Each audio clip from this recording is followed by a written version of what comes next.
So Danny, court number 4, native. Now when we walked across, is this a bit softer or is it my imagination? No, it's a good observation.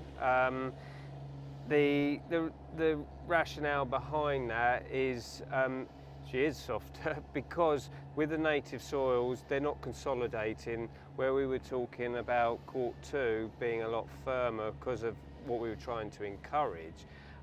These courts don't consolidate, which is why we'll end up doing a lot more rolling, trying to actually get that trueness. The actual playing surface, when it comes to it, that if you like that top ½ inch, is the same. It'll be 20% clay, and that will perform exactly the same as court 2. So that's what you're aiming for, consistency across the whole site? Have to, because when the player is in, if that player is on practice court 9 or on match court 5 and then centre court, if they're all different, then we're affecting the way that they play. So they have to be the same so that they can trust the surface and just focus on themselves. Because the thing is, if you take the mentality, if you take it away from them and onto that surface, you're on a hiding to nothing.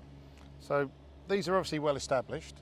How long have they actually been in situ? Well, the park's been here since the 1800s, so I think they first had tennis in here in 1870 on the old 1871. In the old way it was done like an hourglass. Right. And then I think when the courts were established in 74, 75 at the All England, then they started having if you like, a proper tennis venue here. Okay, yeah. So what's happened to these in that 150 years since? I presume you've done a bit to them. Not just me, I know I look old, but yeah. What you've seen is we've got bedrock, then we've got all the native soils, and then you've got the mixed blend. So I would say probably since about, we'll say the 70s, there was a lot more focus on exactly what they were doing. And I think even and I'll be corrected, I think it was in the early 80s when they were removing, they were sterilising the soils that were already here and putting them back in themselves.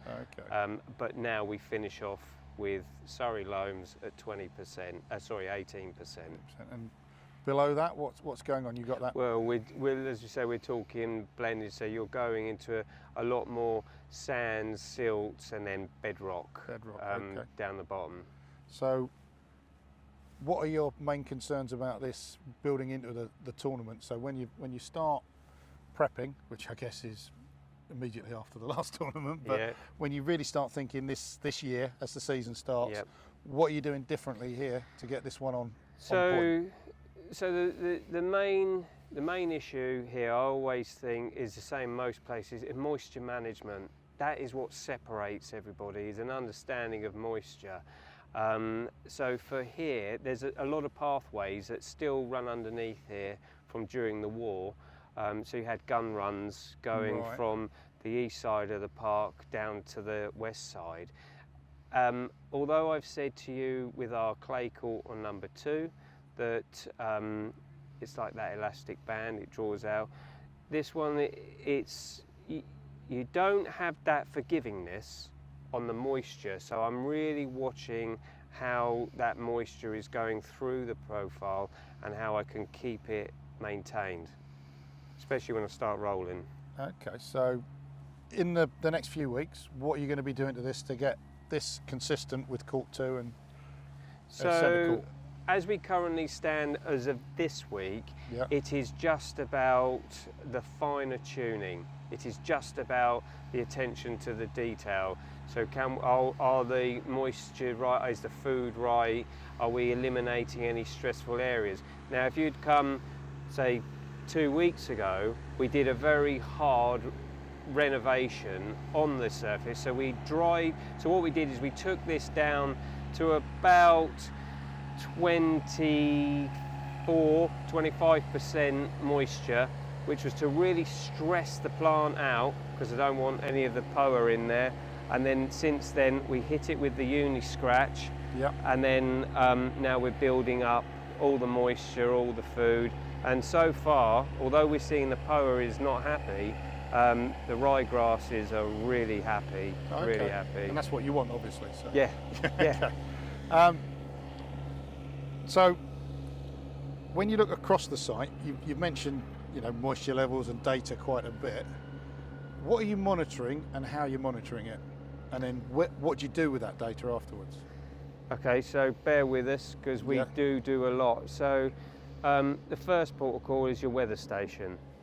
So right from the word go, we're logging what the environment has given us.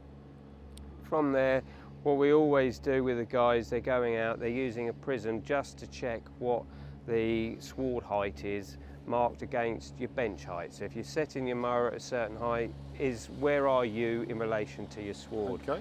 From that, we then do clegging. So we use the same clegg hammer as you'd see in football. That's to test the actual hardness of the surface. Do you have an optimum that you're looking for? Yeah, we do. So I like to, on our clegg, as we come into it, I like to run at about 89, and then when we start getting into the tournament, it'll be about 150. So it is hard. Because some of the courts will, by the time we get to centre and finals, they will be peaking 200s, which is close to losing it. Right. But we also do soil temp, moistures, we do canopy temperature, we do the chlorophyll readings with the green seeker, NDVI or MVDI, I always get the letters around the wrong way. And we also use apps that help for canopy cover, satellite images for this area. Okay. And that's collected via platforms we've set up that are free access. It could be Google Forms, Right, Google okay. Sheets. Everything is used on the lad's phone. So all the boys put all the data, it's inputted in there, it's automated into spreadsheets, and then that's how the data's collated. So if I then get called to a meeting, and if someone said to me, how's things going, most people will tell you at the moment, it's wet, it's been wet. Yeah, okay. Okay, so what does that mean? So then all of a sudden we say, well, this is the amount of rainfall we've had, this is where we are on moisture, and this is how it's now going to affect you, because we've had leaching, say for example, nutrients have come out, this is where we need to add it. So all of this information is back with the data, which then means that I hopefully can articulate problems or issues or where we are to other departments, because in the world of groundsmanship it's changed. You're now expected to be able to talk to the tournament director, the chief exec, the budget monitorers. You have to be able to discuss it in a way that's relative to them. So if I said to you, because we've had an increase in rain of 20%, I've had to up my irrigation water usage, let's just say by 15%.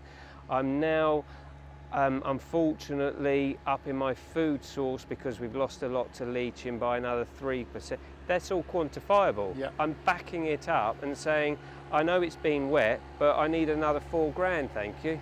So you're talking their language, as it were, with stats, yeah. But also, that's giving you powerful information in terms of planning what you're needing to do, obviously. And then there's a third string to that. I mean, the assets that I think you mentioned earlier that are going out on a call, is that kind of giving you a little bit of insurance to go, okay, look, that's why that happened. It's got nothing to do with the process that I've been doing, because I can show you where we were this time last year. I think, firstly, sadly, yes, because everything is risk mitigation or management, and the only way you can manage a risk is if you can quantify what's happened. So if you haven't got any data, you can't prove it. So we have had in the past people ask questions or raise a concern. If you can back it up, so it's not your opinion, because it doesn't mean anything, your opinion.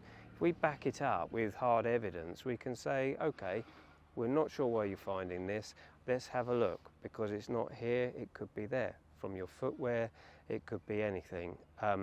So I think if you are going to manage anything, you have to manage risk, and you can't do that if you're not collecting data. Okay. We've had a look at court 4. Yep. This is one of the match courts during the tournament, yeah? Correct. Should we go and have a look at something else now? Where are we going to go next? We'll go over to what's known as the club courts. Okay. And what's interesting there is that will be where the south stand's built, ready for the international. Okay, let's go and have a look.